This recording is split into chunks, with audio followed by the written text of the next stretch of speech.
There is nothing wrong with your radio. Do not attempt to adjust the volume. We are controlling the broadcast. For the next hour we will control all that you hear. You are about to experience the knowledge and insights of the Media Mothership. All right, you're listening to Media Mothership, broadcasting out of Edge Radio Studios here in Nipaluna, Tasmania. And today's show on Media Mothership is going to be exploring a number of fascinating phenomena, as we have our special guest in again today, Marcus Johnson. Hello, Marcus. Hello, Craig. How are you today? Yeah, I'll be better now that I've turned your mic on. Excellent. Having a functioning mic is it's always a pretty integral part of being on the radio. Although I like that idea that maybe you're in like a well far away from the studio and I can only hear this kind of echoey voice as you're commenting on things. But let's actually try and, give some listening pleasure with proper audio and mic ons. So on today's show, we're going to be looking a little at news and then diving into where we picked up last week, which was, chatting about now that we're in the 60th anniversary of Doctor Who, which is spread across 2 years, 2023 to 2024. Is it a kind of... Well, I mean, the series started in November of 1963. So the first season ran throughout the very end of 1963 through to most of 1964, because they were 48 episode seasons when the show started. So it was essentially only off the air for 4 weeks per year. Yes, so they can get away with saying a 60th anniversary 2023 to 2024, which we'll then look at that list of 50 controversial moments. So the 60th anniversary, Disney Plus has established the right order to watch the Marvel Cinematic Universe in. What's interesting, I guess, about Disney and Marvel is Netflix. Because Netflix had Daredevil, Jessica Jones, Luke Cage, and Iron Fist that they produced, kind of licensed to Marvel. But the question was, would they be incorporated into the Marvel canon? Ooh, also The Punisher. And The Punisher, yeah. How could I forget? And The Punisher. And Disney now have said, as I guess owner of Marvel, that yes, the Marvel Cinematic Universe incorporates Netflix shows such as Daredevil and Jessica Jones. We've already had Vincent D'Onofrio, thank you, Marcus, as Kingpin, appearing in the Hawkeye. Was that the Hawkeye Christmas show that he did like 2 years ago, a year ago? I'm trying to remember the Hawkeye. I can't remember if it was Christmas, but there was definitely a Hawkeye series. Yeah. And Kingpin appeared in that. Of course, Kingpin, as played by Vincent D'Onofrio, was established in Daredevil. So, yeah, the idea that, there's already a bit of canonical pulling upon Netflix into Disney. So that's great. Where we're at now is a timeline that Disney's established for the viewing order. The official viewing order of was pointing out, if you go to the Disney Plus site and have a look at their suggested viewing order, Gizmondo articles just reacted to some strange choices. It just seems arbitrary from Gizmondo's point of view, because you have one example they'll use is you'll have the order of watching starting with Jessica Jones, then you go into Avengers, Age of Ultron, and Ant-Man, and then Luke Cage. Right? Jessica Jones is in direct dialogue with Luke Cage, so putting those back to back would probably have made more sense. And Iron Fist. I mean, probably with the Netflix stuff, I think you just got to binge them one after the other, rather than try and put Avengers, Age of Ultron, or Ant-Man between that. It just seems to throw out the thread a little bit. And of course, the films were done completely independent of the TV shows as well. So there was no prerogative to link any of this together at the time they were produced. The other example they give, which is more of a tonal problem, is that the viewing order has you watching the I Am Groot Disney thing, which I think I've not seen. I Am Groot. It looks like it's one of the more child-oriented or kid-oriented little Disney spin-offs, like maybe even animated CG, or certainly CG animated. Anyway, going from I Am Groot to Daredevil, which is just a tonal. Look, for me, it viewing order is always a really interesting one. Empire Strikes Back, and then you go to a flashback for Attack of the Clones and Revenge of the Sith, because Empire sets up this idea of, no, I'm your father, Luke. So then you have the prequels as a flashback, and then you get to Revenge of the Sith, and you hard cut then to Return of the Jedi, doing away completely with Phantom Menace, which plays no role in the actual needed narrative. Do you have any preferred viewing orders that you've come across? For Star Wars or for Marvel? Any cinematic universe. For any cinematic universe, I would always say go with release order. For any universe in general. So even where prequels, of course, were produced after the initial... Yep. Because often prequels are reliant upon you having some form of experience with that universe. So one example that always caused my mother a huge amount of misery as a child, when I was a child, is that I could never get into Narnia, which was her very favorite book series of all time. Because the original Narnia text was The Lion, the Witch, and the Wardrobe. That was the first one that was written and published with the, is it the Pennsylvania siblings? I am not familiar with... well, I know Lion, the Witch, Wardrobe, but yeah, I never dipped into it. So they did several books following these siblings, and then C.S. Lewis went and wrote The Magician's Nephew, which was a prequel to those, showing how Narnia first came about, which has... And the main character in that is the protagonist's grandfather from The Lion, the Witch, and the Wardrobe when he was a kid. He was the same age as they were. And so my mum got me onto Narnia in chronological order, and I really enjoyed The Magician's Nephew. So then we skip ahead to Diggory being an old man, and a whole new cast of characters who are following, going, who are these brats? This isn't Diggory and Polly. I'm not interested in this. Really? So you're watching order, which was by the canonical timeline, which ones occurred first in the history of the Lion, Witch, the Wardrobe, Narnia franchise, throughout the original text. Because, the original text starts with no assumptions of previous knowledge. So suddenly all this knowledge you have has no payoff in this sequel text, which is the first text. Yeah, look, and I agree. I think the first Star Wars movie is also technologically, set up in a way which isn't in conversation with the CG, which is in the prequels. The lightsaber fighting style is different. I mean, and there are in-universe explanations for these differences, but they're very different. See, for Star Wars, I would also always say to watch in release order, largely because if you watch them in chronological order, if you have no knowledge of Star Wars, you are cheating yourself out of one of the greatest twists in cinema history. But also the entire purpose of the original Star Wars, A New Hope, is that it was meant to start in the middle. You were supposed to feel extremely disoriented, and when you see Darth Vader and the Stormtroopers boarding the Tantive 4, you're not supposed to know what any of this actually is, all the key details, and then you have your very clear,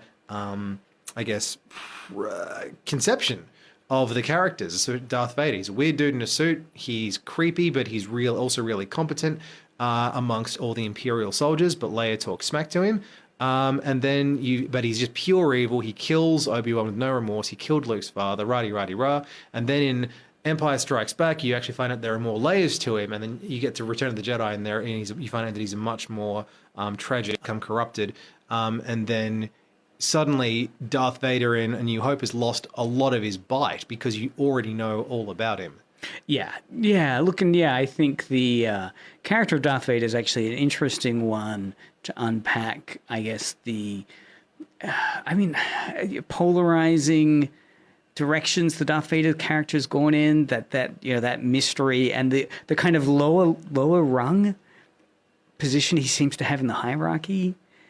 He's kind of decentered as the cultural impact of Darth Vader grows, where Darth Vader then becomes more and more significant than he seems to be in that first film. I mean, he's still significant, but he seems like, I remember there was one article I was reading which was trying to explain it'd be like, during the Gulf War, you've got Dick Cheney, which is a Darth Vader surrogate, and you've got George Bush Jr.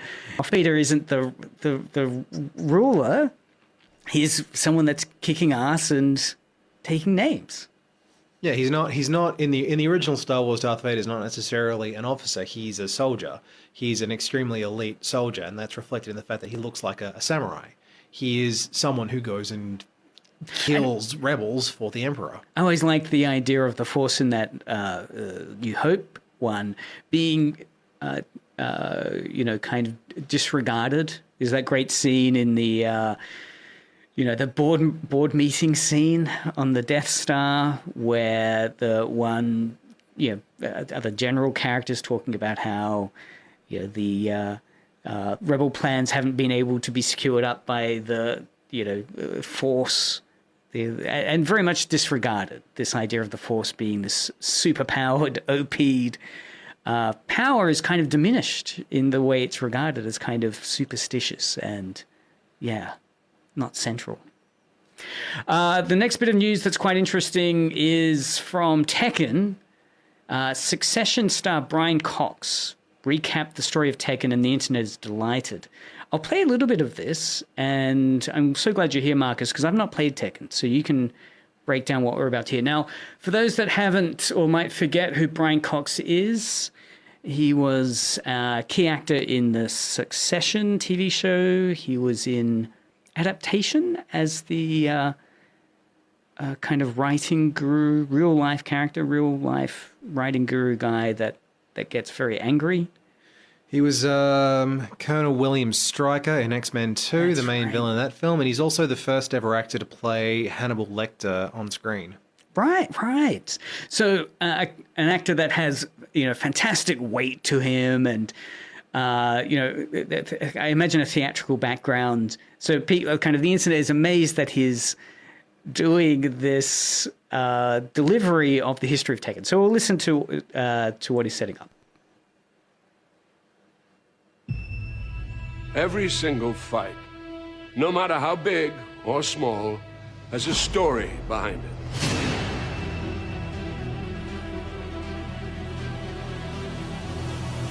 That's why when it comes to Tekken and the King of Iron Fist tournament, there's one hell of a story to tell.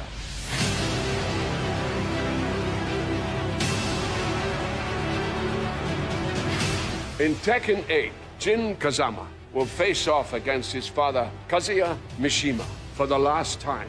Kazuya is threatening global domination, and since Jin is the only other person who possesses the devil gene as well, he may be the only chance the world has left. But how did we even get to this point? So what Brian Cox is discussing here is the storyline of the new Tekken fighting game, which is, I guess, for people that haven't played Tekken, how would you describe Tekken? Tekken is basically one family where the men can't just sit down and solve their differences, and so they throw each other off cliffs a lot. And the first Tekken game came out in like the 90s. The first three were on the PlayStation 1. The first one came out in 95. I believe they were done every 2 years, 95, 97, 99, I believe. Then 4 and 5 were on the PS2. I remember very vividly getting a friend of mine Tekken 5 for his birthday. He had a sleepover back in high school for the PS2. He was overjoyed. Tekken 6 was on the PlayStation 3 and the Xbox 360. And then Tekken 7, the most recent one, came out, would have been 2017 it got a console release.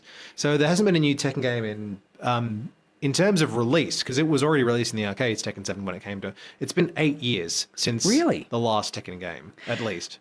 And you can play Tekken a couple of different ways. You can just play it as a fighting game like Street Fighter, where you are fighting against either an AI or a human opponent, and you're executing various kind of attack combinations to get the other player's health bar to 0 to win. So one way is just a kind of straight fighting game. Or you can play the story mode, I guess, which is what's being discussed here. The story mode. Yes, right? absolutely. How does the story mode... It's basically cutscenes between fighting the AI. Like it's solo, single player for story mode. Yep, that's how it's done in Tekken. So essentially you play various characters and fighting against other various characters, and there are cutscenes explaining why those characters are fighting.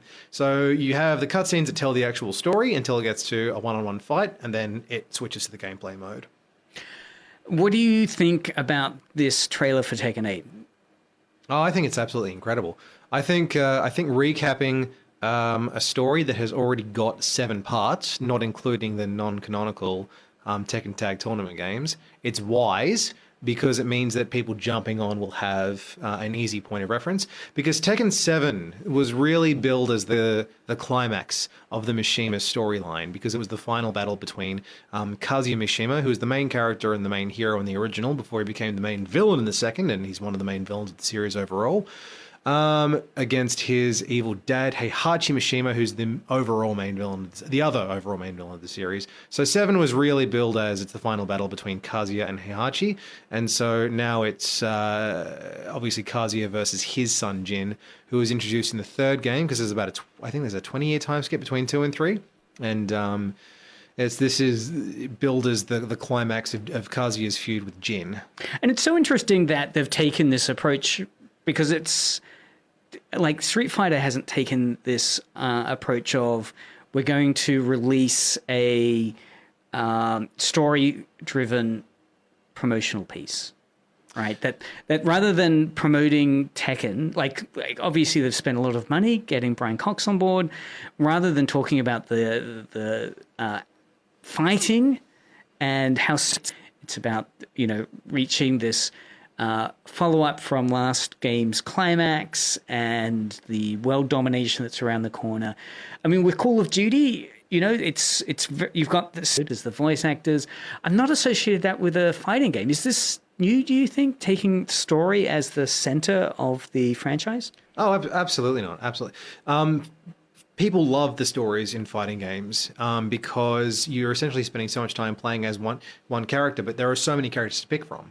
And every character is going to have their own arcade ending where you've got individual story modes for each character.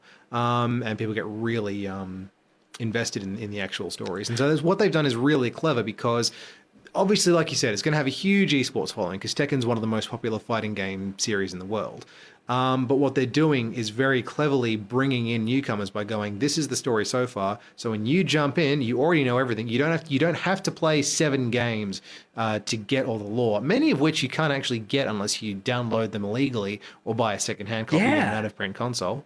That's kind of startling, isn't it? That the story is locked in games which can't be played at the moment, like Tekken 1 or 2, or which are the ones which you can't, unless you bought a copy way back in the day.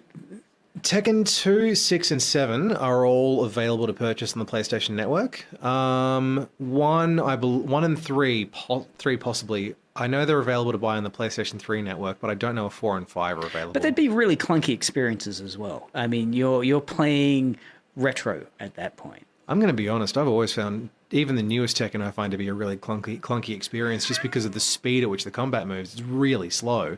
Feel free to put your comments on 0488811707 or on the YouTube or Twitch chat if you have other thoughts. But I've played most of the Tekken games and I find that they're all reasonably similar in terms of how they handle. So I think... Oh, really? So even going back to number 1... Yeah, because the speed... Still be satisfying. The speed of the combat's never really... It's never increased. It moves at the same gameplay flow. So your ability to block, punch, get that timing flow is reasonably unchanged. It's just the cosmetics. Yeah. The cosmetics and the music's obviously changed a lot as well. I'd probably describe Tekken as being... If we're analogizing it to any film, it's like a Bruce Lee movie where you'll have one really quick combo, and then you'll have the person who's just been knocked down, lying on the ground, making eye contact with the other person, will generally wipe his mouth off, stand up, and then he will do his combo, and then it's rinse and repeat. Right. It doesn't have the same flow that, if we're going to compare it with any other martial artist, it doesn't have the same flow that a Jackie Chan fight scene might have, where it's all very seamless. It's very stop-starty. Returning to storyline, do you have a favorite fighting game storyline? Is there one of the franchises, Street Fighter, Tekken, Virtua Fighter? See, that's an interesting question. Soul Calibur, I think, is my favorite storyline, because I find the characters in that to be so lovable. And they all have really clear-cut goals and motivations and really interesting relationships with each other. Mortal Kombat, the first 4, I quite enjoy just because of how cheesy the story is. Right. John Tobias, who was their primary writer for the first 4 games, is really good at doing sort of schlocky comic book stories. Talking about Street Fighter, there are good elements to their stories, but generally their stories generally tend to be really undercooked. And I do want to get more into sort of the Arc Systems games like Blaze Blue and Guilty Gear and Melty Blood and, what's the other one? Under Night In-Birth. But they're all they're not easy games to pick up and play. So they're very impenetrable. So I'd have to sit down and get really patient with them. Fascinating. Well, again, these games aren't cheap, so being able to dig into both a meaty story and then also develop your skills to fight against friends, very satisfying. Because I collect fighting games. I wait until they come on sale on the PSN, then I grab them when they're like 80% off. So I've got a ton of fighting games. So at one point I will play through the story mode of all of them. It's just sort of mentally psych myself up to do that. Anything else about Tekken 8? I noticed there's some discussion about the Panda mode. So Panda's actually going to have a story mode. I don't know. Official Panda revealed and gameplay trailers. Oh yeah, no. So Panda's a recurring character. Oh, okay. So you couldn't have Tekken without Panda. Panda. Who is Panda in this story? Do you remember what he does? I don't know what Panda does in the story. All I know is that Panda is a panda. Yeah. They just have animals. Like Heihachi's pet bear, Kuma, is a playable character in most of the games. I remember when Street Fighter Cross Tekken came out, the really big selling point of that, because the Russian wrestler in Street Fighter, Zangief, gets strong by wrestling bears. So people were really excited that you'd be able to actually have Zangief fighting a bear in an actual proper game for a change. Did that happen? I can't actually recall. I'm pretty sure it did. Just let me check Mr. Internet, and I'll verify. All right. The other article, which I thought was fun, was from GameSpot talking about a YouTuber who released a YouTube on building his own Nintendo PlayStation, saving $300,000. I mean, it's a bit of a red herring because he doesn't actually build what was the only available Nintendo PlayStation. He basically hacks the game in the cartridge slot, as we hear him doing here.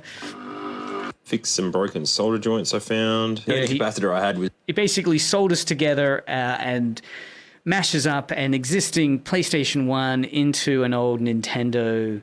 Why don't we have the Sony Nintendo, the Nintendo PlayStation, or whatever it could have been called? Because Nintendo, in one of their most short-sighted maneuvers ever, pulled the plug on their deal with Sony very quickly and allied themselves with Philips instead, after they'd already gone through this prototype manufacturing with Sony.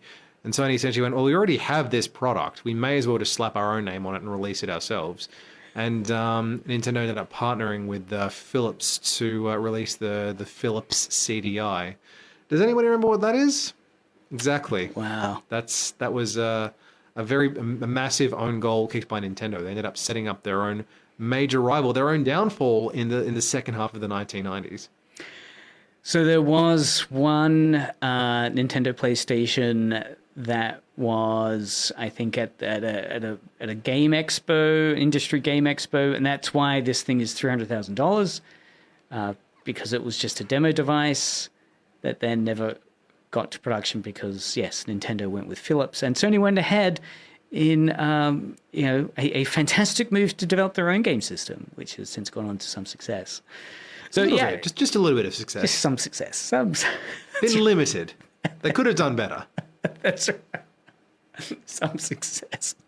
What I love about that is then that got you riffing on all these other examples of people who have done hardware mods for game systems, particularly a Nintendo system.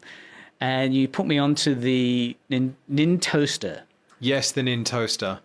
Which is, so this is 13 years ago, this video. So if you search for it, it's called the Nintoaster instructional video, which, as it says, is an instructional video how to take and what it's a Nintendo, the original Nintendo Entertainment System, and you put it inside a toaster.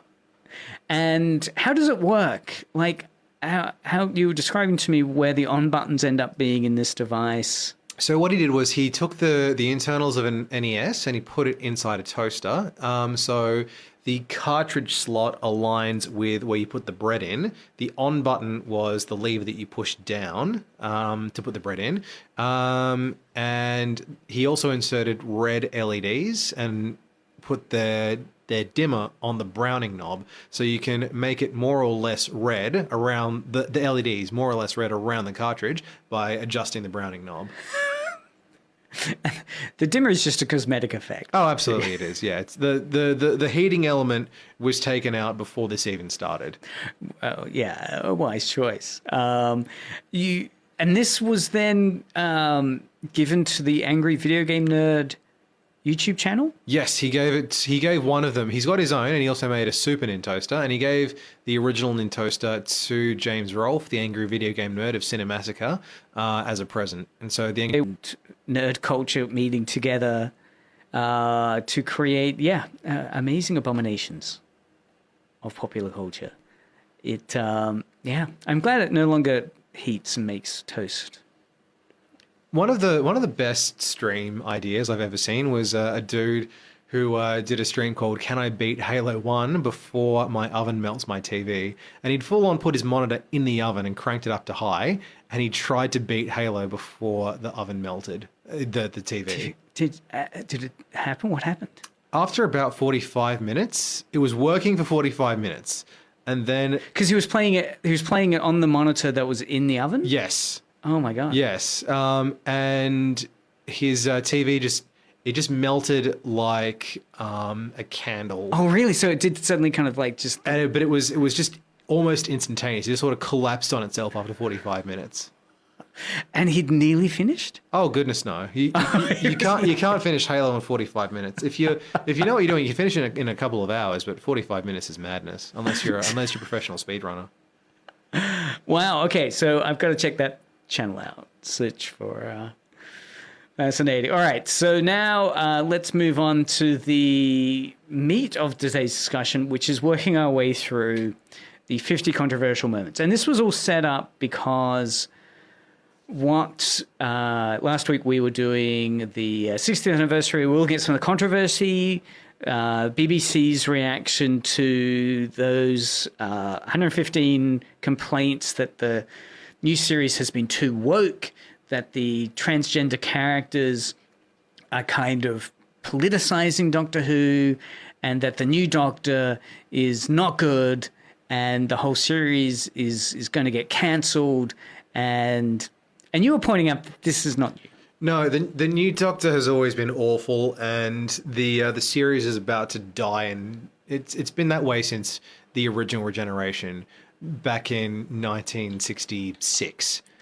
I just remember, I think one of the reviews was something of Patrick Troughton's first episode was something along the lines of, it's really sad that this beloved TV character has been reduced to Coco the Clown.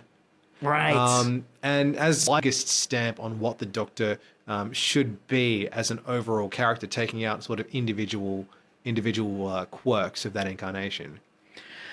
So while I've got as my brain's trust here today, I thought what better way to do this than to look at Den of Geek's 50 Doctor Who's top 50 controversies.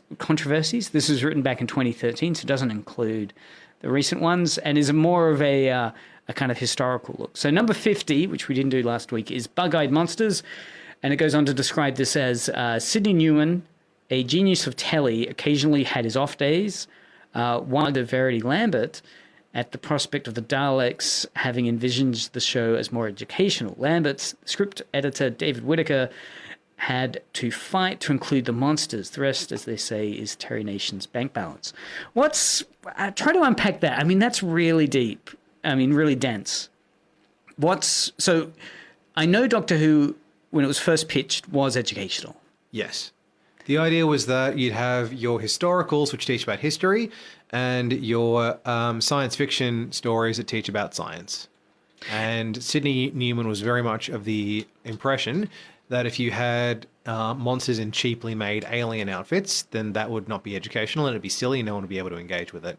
Because in that first season, we did have a lot of, basically, they were history lessons. Absolutely. Doctor Who goes to the Crusades.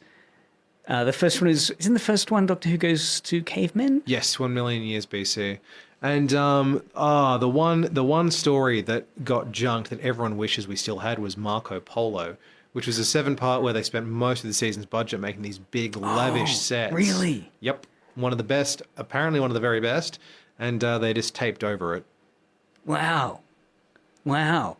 And again, educational, because kids would be studying history at school, and they'd watch Doctor Who, which is all about time travel, and the Doctor is going back in time to these great historical moments of living at school. So entry points to find out about Marco Polo, the Crusades, and so forth. So when did the bug-eyed monsters start appearing? Literally with the Daleks. The Daleks have Yes. Producer Right. Yes. So again, David Whittaker and Verity Lambert, are they recognized as significant parts of what Doctor Who is today? Absolutely.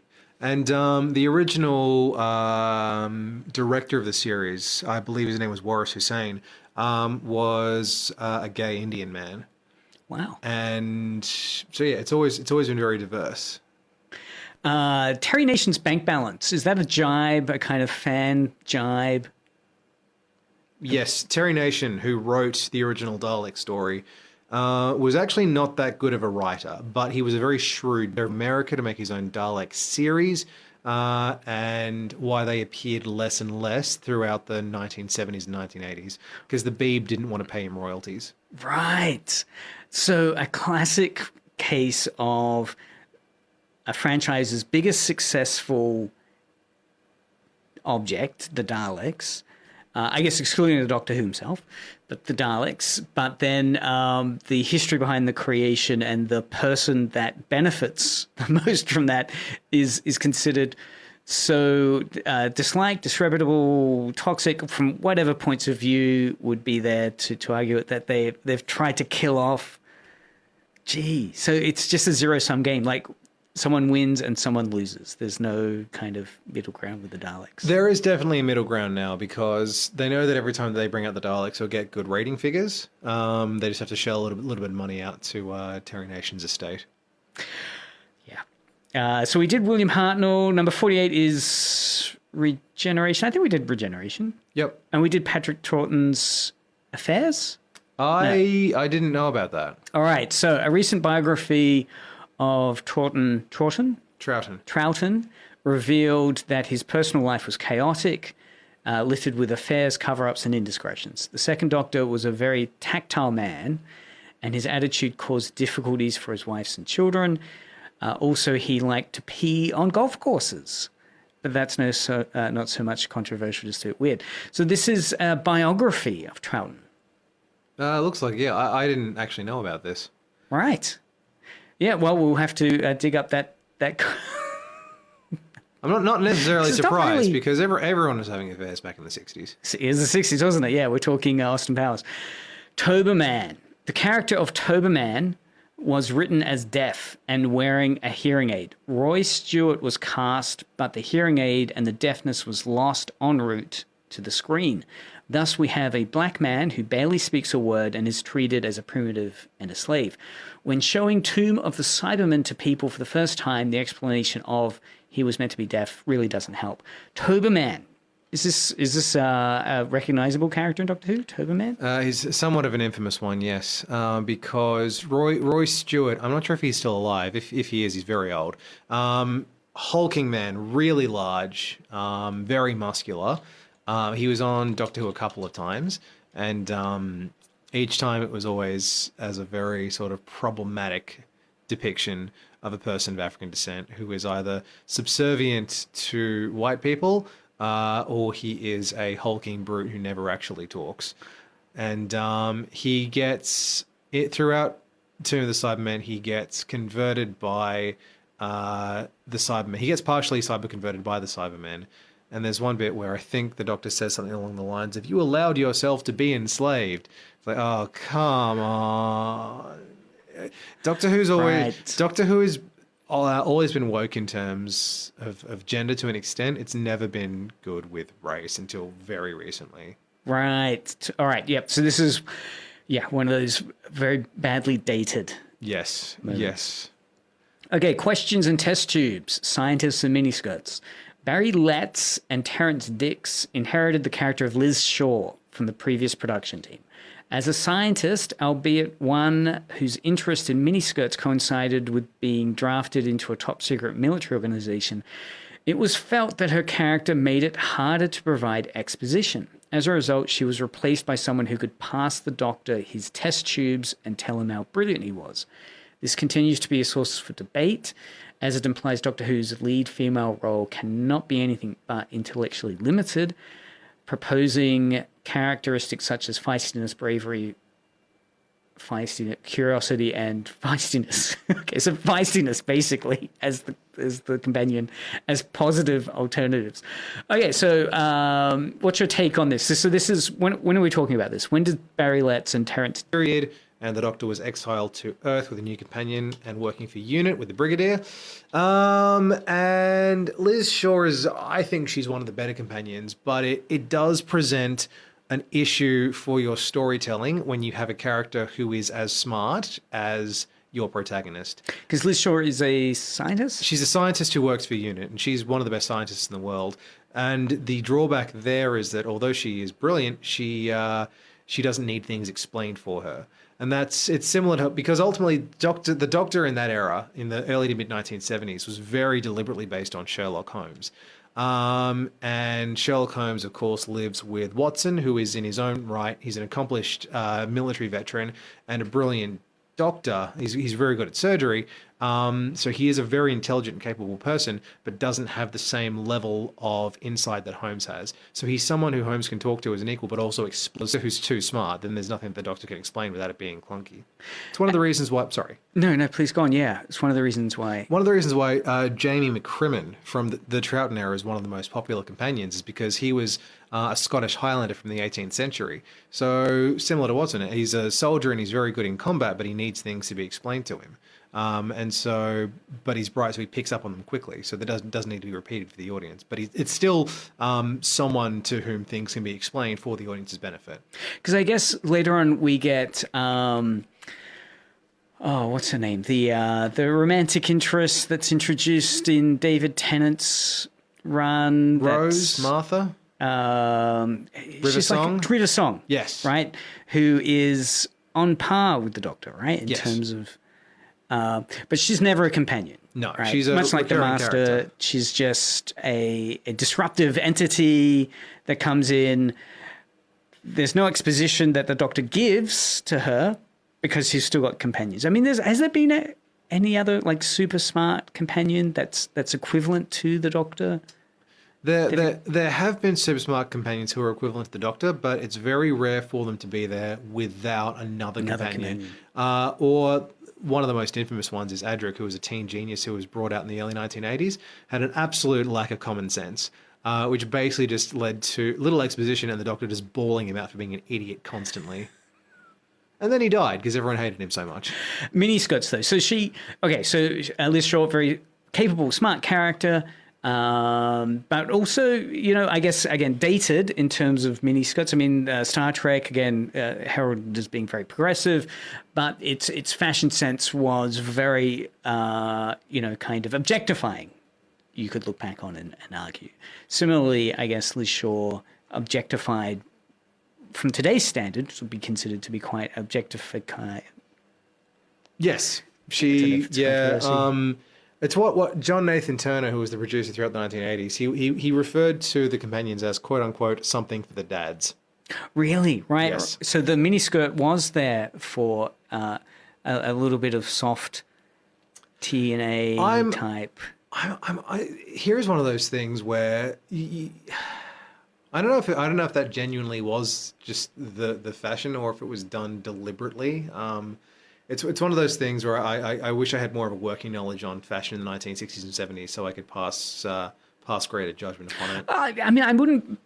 I always love the story of Kamen Rider, how you have the two audiences for it. You have the young boys who love the action of Kamen Rider. So Kamen Rider, Japanese action special effects series from Japan, and the great thing about it is that it's unproblematically aimed at two audiences, and everyone knows it. You got the young kids that love it, and they're buying all the toys, and they're doing all the karate actions, and you got the mums that love it because they cast beautiful-looking young men as the lead roles, who are, act, but also wonderful eye candy. Right, and then there's merchandise for the mums as well, right? There's CDs you can get of their music, or So sometimes the older Kamen Riders come back for reunion specials, and then you've got the hot older guy eye candy for the women as well. So there's a range of male eye candy for the mums. Number 44, Terror of the Autons, Police and Troll Dolls.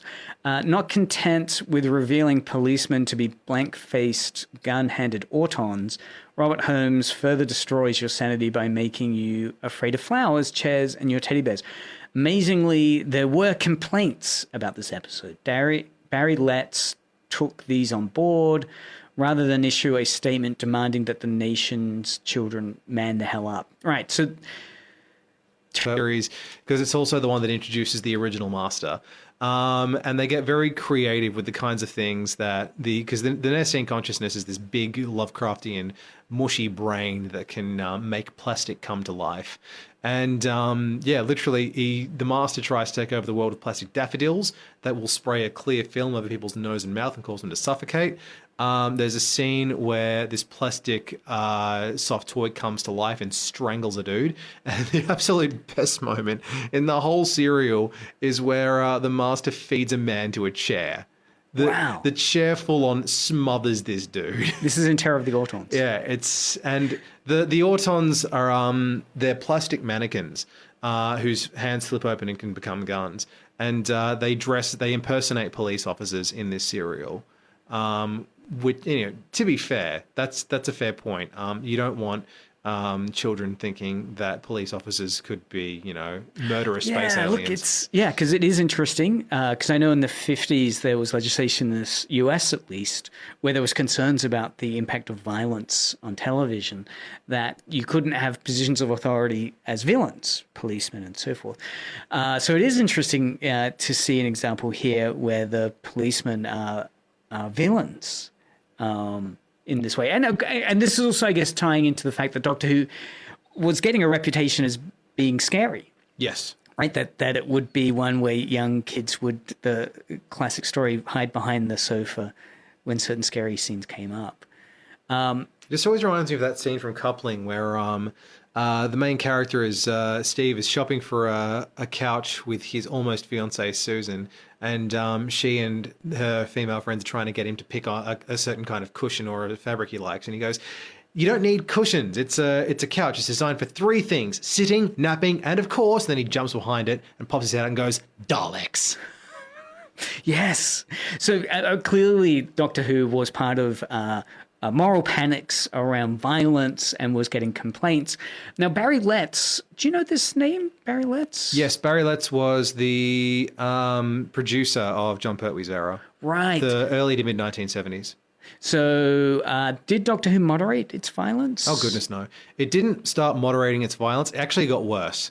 Because it got Terror of the Autons. It got worse in the first three because we just discussed this the other week. The first three Tom Baker series, his first three seasons rather, the first 3 years that came after John Pertwee were darker and grittier than anything that had come previously, to the point where they got so many complaints that then they had to tone it down.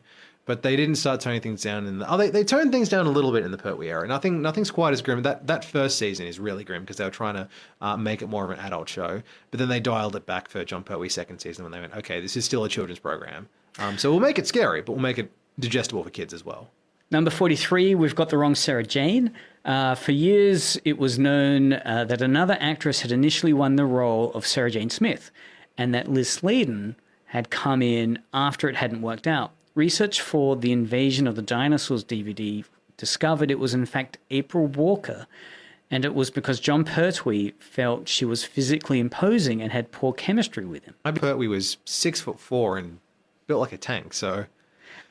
And again, it is interesting talking about how central the Doctor is in terms of, like, we've seen Liz Shaw move on because you have to have the Doctor as someone that can do exposition, and that does mean you end up having companions that are not at his level so that exposition can occur. Here we have, Pertwee himself saying, physically imposing. So it'd be interesting to have a look at that. The physically imposing thing just reminds me of Get Smart, where the actor who played Agent 99, she can't watch the series because she was taller than Don Adams and he was rude. It seems like such a trivial point, but I'm glad she got paid for the whole of season 11. Yes, it is good that they didn't just fire her with nothing. So 42, Pertwee, money, and leaving. The team was breaking up. Roger Delgado had died. Terrence Dix, Barry Lett, and Katie Manning were leaving.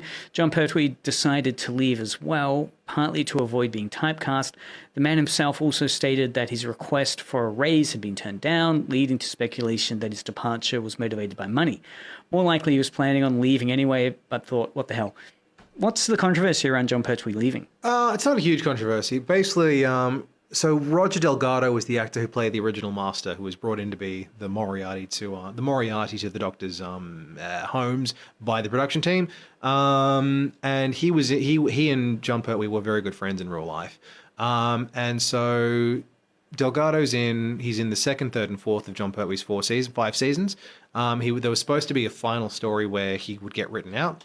But then Delgado actually died in a car crash.